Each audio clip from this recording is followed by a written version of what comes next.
여러분 혹시 TV를 자주 보십니까? TV 프로그램 중에 혹시 최강야구라는 프로그램을 알고 계십니까? 많이 알고 계시네요. 네, 좋습니다. 한 예능 프로그램인데요. 야구 경기를 하는 프로그램입니다. 야구 경기를 하는 프로그램인데 이 최강야구라는 팀은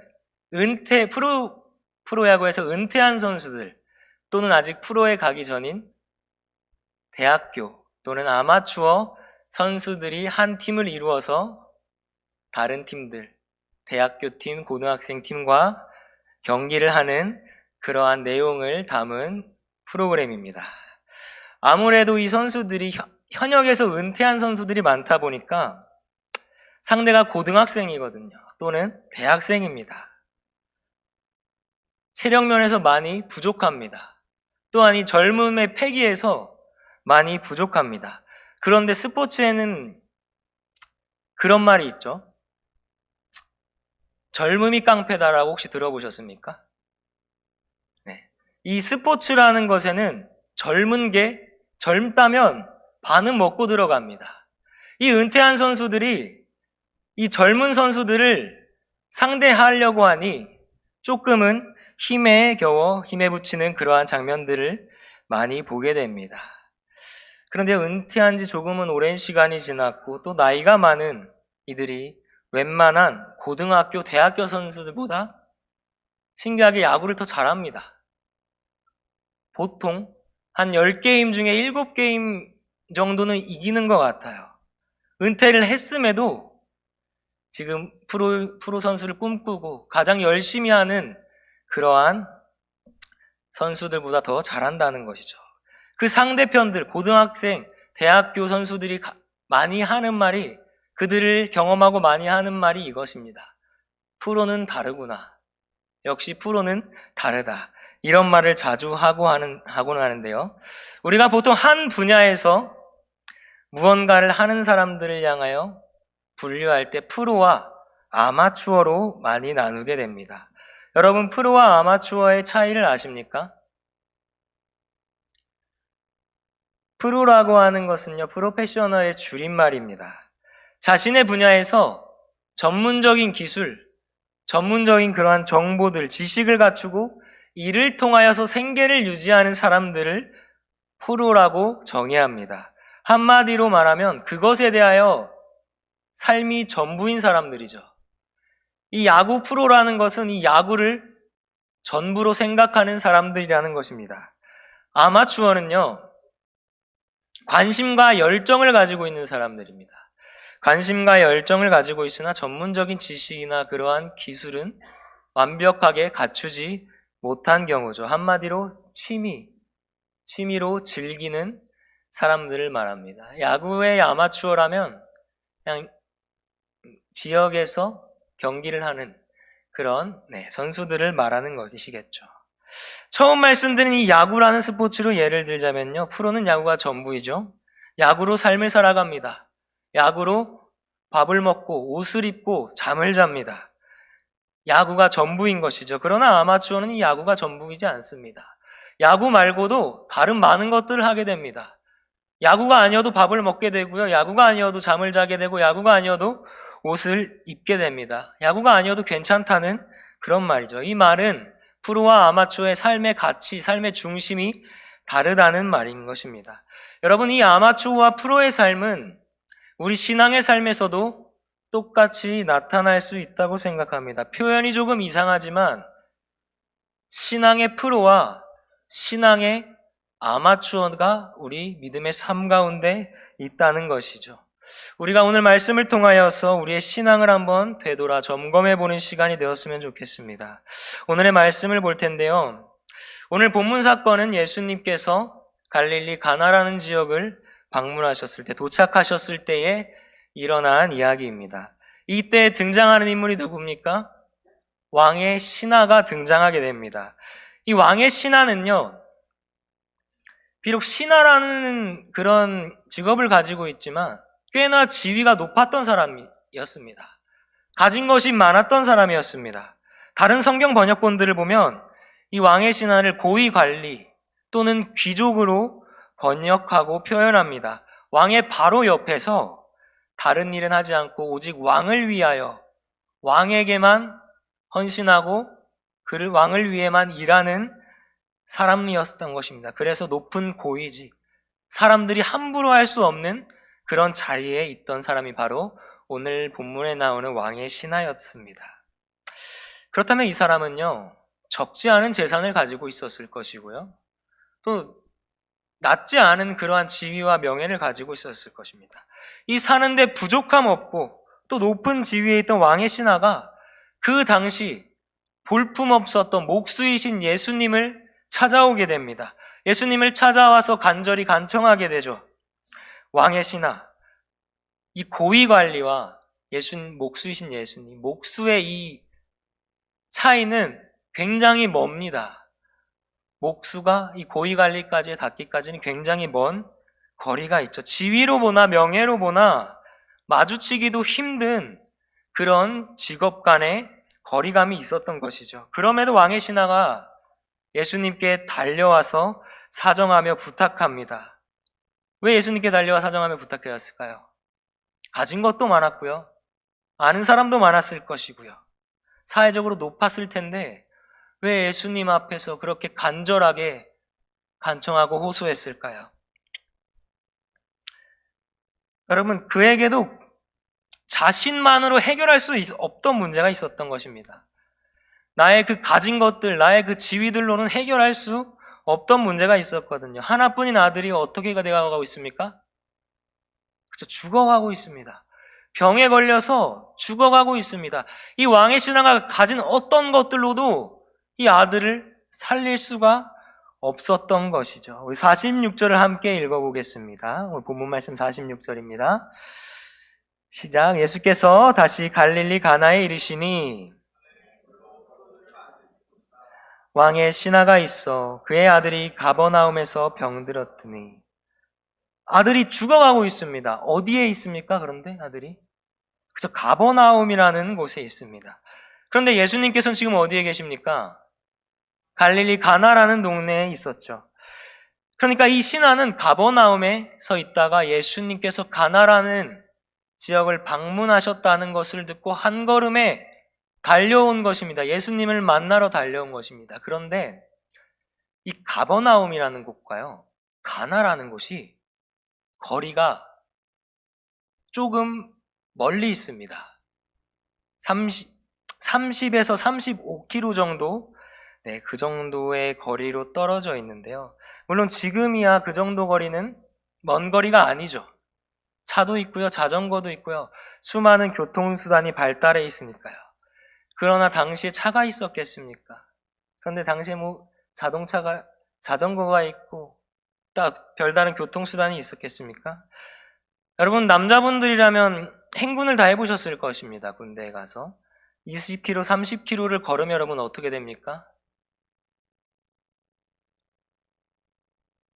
굉장히 힘듭니다.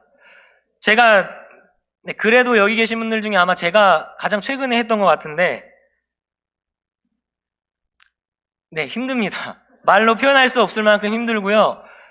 그리고 이틀, 한 3일 동안 이 두 다리를 온전한 기능을 사용하지 못했던 기억이 있습니다. 그러니까 이 거리는요, 한 걸음에 달려올 수 없었던 거리라는 것이죠. 두 다리로 오기 힘든 그런 거리였다는 것입니다. 심지어 가버나움이라는 곳은 가나보다 낮은 곳에 있었습니다. 가나라는 곳을 가려면 가버나움에서 오르막길을 거쳐서 이 가나라는 지역으로 가야 했던 것이죠. 그럼에도 이 신하는 예수님께 한 걸음에 달려오게 됩니다. 그 앞에서 내 아들을 살려달라고 간절히 간청하게 되는 것이죠. 여러분, 그 간절함을 봤을 때, 그 간절히 청하는 그것을 들었을 때 예수님께서, 우리가 흔히 아는 그 성품을 가진 예수님께서 이 신하에게 뭐라고 했었어야 했을까요? 그의 얼굴은 그렇게 정돈되어 있지 않았을 것입니다. 아들이 죽어가는 중에 있었고요. 그 긴 거리를 달려왔고 간절함이 얼굴에서 묻어나고 있었을 것입니다. 예수님께서 그 얼굴을 보고 뭐라고 대답하셨어야 됐을까요? 그래, 가자. 얼른 가자. 내가 가서 고쳐줄게. 우리가 아는 예수님의 성품대로라면은 그렇게 아마 대답하셨을 것입니다. 그러나 예수님께서는요, 되게 무심하고 단호하게 이 왕의 신하에게 말씀하십니다. 우리 48절의 말씀을 함께 다시 한번 읽어볼까요? 시작. 예수께서 이르시되 아멘. 여러분, 이 말을 들은 이 신하의 마음은 어땠을까요? 슬픔과 애통함, 그리고 간절하게 예수님을 찾아왔는데 지위와 명예를 다 굽히고 목수이신 예수님께 무릎 꿇고 간곡히 부탁하는데 예수님께서는 오히려 이 왕의 신하를 꾸짖고 계십니다. 뿐만 아니라 왕의 신하 말고도 함께 있던, 주위에 있던 이들 모두를 꾸짖고 계세요. 너희는 이런 기적만 바라지 않느냐? 너희는 이게 없으면 믿지 못하지 않느냐? 이렇게 왕의 신하 그리고 주변에 있던 이들에게 말씀하시는 겁니다.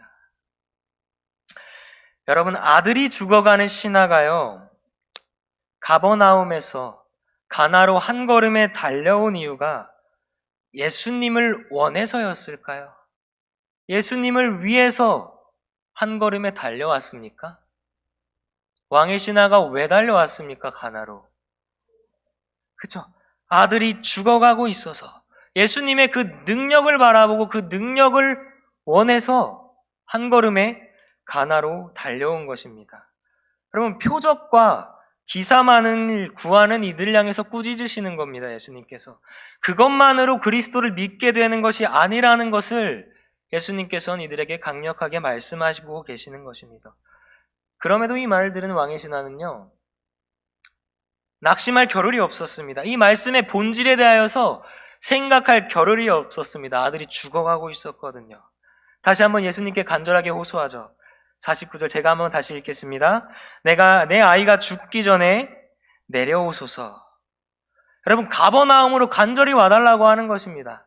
예수님 앞에서 예수님 제발 가버나움으로 같이 가서 내 아들을 살려주시옵소서. 이 왕의 신하는 예수님께 간절히 가버나움으로 내려올 것을 부탁하고 계시는 것이죠. 여러분, 이 내려오소서라는 말을 보면요, 명령하고 있지 않습니까? 근데 헬라 원어에서 보면요, 간절히 무언가를 청할 때도 이러한 명령 형식의 단어를 사용했다고 합니다. 그러니까 이 왕의 신하는요, 예수님께 굉장히 간절한 마음으로 청하고 있는 것이죠. 가버나움으로 와달라.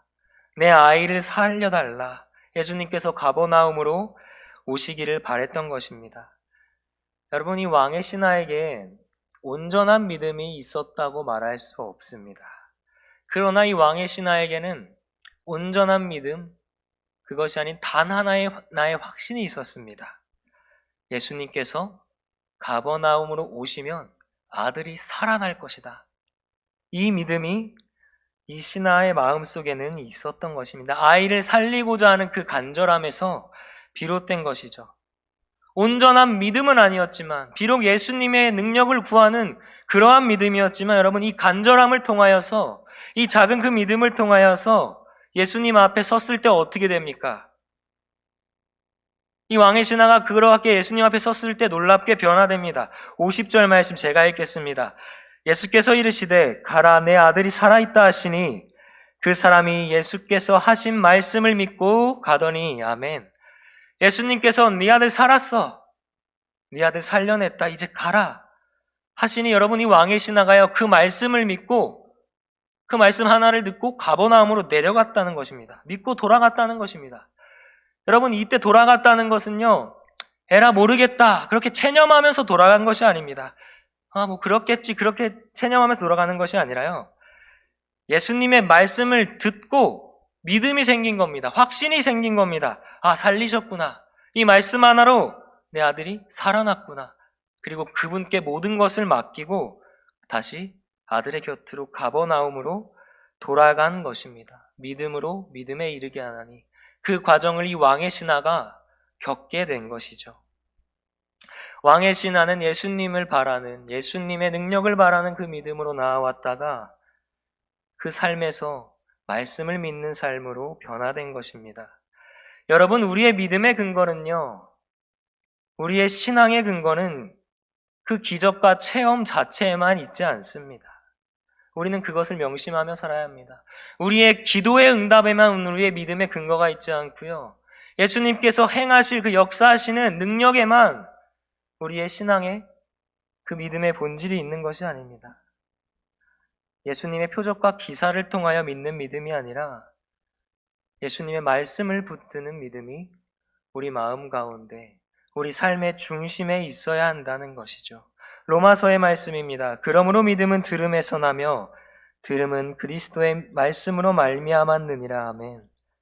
여러분, 이 상황 가운데서요, 이 왕의 신하와도 같은 상황 가운데서 신앙의 아마추어라면요, 계속해서 예수님의 기사와 표적만을 바라보게 될 것입니다. 그것들로 자신의 문제들, 자신의 상황들을 해결하려고 할 것이죠. 왜요? 신앙의 아마추어에게는 예수님이 전부가 아니기 때문입니다. 예수님만 읽고도 붙들 것이 많기 때문입니다. 예수님 말고도 자신이 의지할 것이 많고 개인의 만족과 즐거움을 위해서 살아가는 자들이기 때문이죠. 그러나 이 믿음의 삶에 대하여 신앙의 프로는 어떻습니까? 예수님의 말씀을 붙들게 될 것입니다. 예수님의 말씀으로 우리에게 마주하는 그 상황과 환경들을 해결하게 될 것입니다. 그 말씀의 능력을 믿기 때문이죠. 예수님을 믿는 그 믿음의 삶이 전부이기 때문입니다. 여러분, 신앙의 프로는 예수님이 아니고서는 살아갈 수가 없다는 것입니다. 비행기를 조종하는 비행사가요, 비행학교에 갔을 때 늘 명심하라고, 늘 가장 먼저 배우고 학교에서 가르치는 것이 있다고 합니다. 혹시 무엇인지 알고 계십니까? 조종사들이 가장 먼저 배우는 것이요, 너희를 믿지 말고 계기판을 믿으라고 배워요. 계기판을 믿어라, 이렇게 배운다고 합니다. 나를 믿지 말고 이 기체에 있는 계기판만을 무조건 믿어라, 이렇게 배우고 계속해서 훈련한다고 합니다. 여러분, 비행이라는 것이 거꾸로 조정할 때도 많고요, 또 많이 회전을 하면서 운전할 때도 많습니다. 그렇게 되면 직접 눈으로 보는 그 시계 비행에서 많은 어려움을 겪게 된다고 합니다.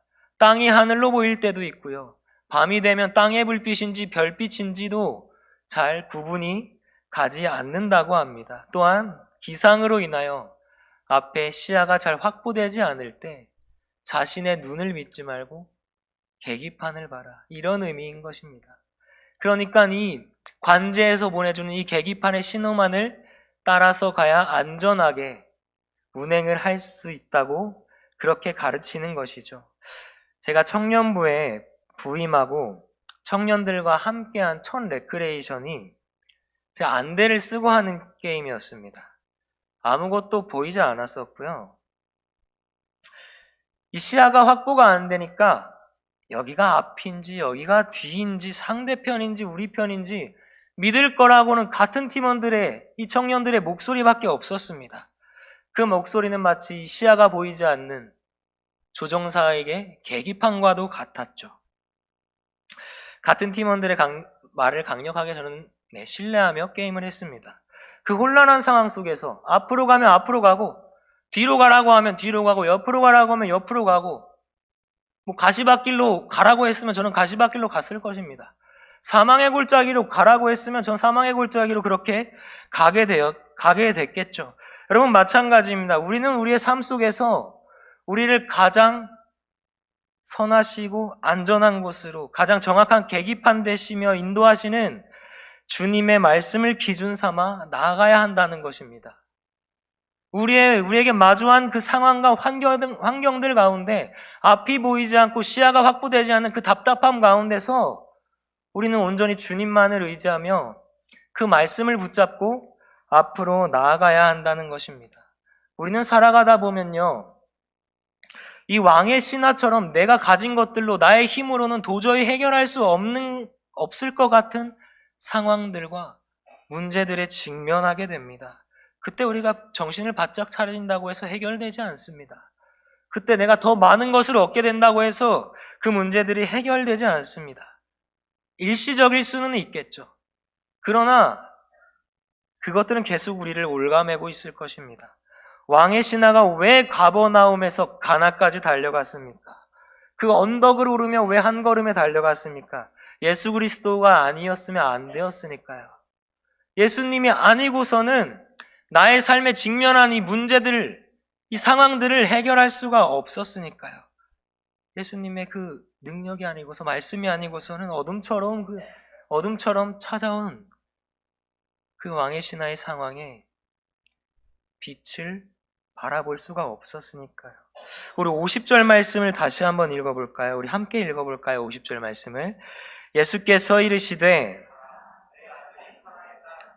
그 사람이 예수께서 하신 말씀을 믿고 가더니. 아멘. 표적과 기사를 위하여서 찾아왔지만 여러분, 예수님의 말씀을 믿고 왕의 신하가 변화되어 갔을 때에 아들이 살아나게 됩니다. 그리고 그 말씀을 통하여서 온 집안에 믿음을 얻게 되는, 값으로는 환산할 수 없는 은혜와 복이 그 왕의 신하의 삶에 임하게 됩니다. 바라기는 여러분의 삶이 예수님의 삶이 전부인 삶이 되시길 바랍니다. 예수님의 말씀이 우리에게 유일한 능력이심을 믿으시길 바랍니다. 가장 선하고 정확하게 우리를 인도하신 것이 예수님이심을 믿으며 나아가시길 바랍니다. 여러분, 신앙의 프로는 예수님이 아니고서는 살아갈 수가 없습니다. 그 말씀이 아니고서는 다른 어떤 것도 붙잡지 않고 바라지 않습니다. 우리의 남은 여생 신앙의 프로가 되시기를 소망합니다. 우리에게 다가오는 그 두렵고 낭망할 것 같은 어둠과도 같은 그 상황과 그 환경 속에서 빛 대신 예수님을 간절하게 찾아 나아가는 여러분이 되길 소망하고요. 또 말씀을 믿고 의지하며 나아감으로 우리를 붙들고 늘어지는 모든 권세들로부터 살아있다, 예수님의 그 생명의 말씀을 선포받고 그 역사를 경험하며 나아오는 우리 모든 신봉의 성도님들이 되시기를 소망합니다. 기도하겠습니다. 주님, 이 시간 주님의 귀한 말씀 받았습니다. 전해진 말씀을 통하여서 이제는 우리의 삶이 주님을 위한 간절함으로 살아가게 하여 주시옵소서.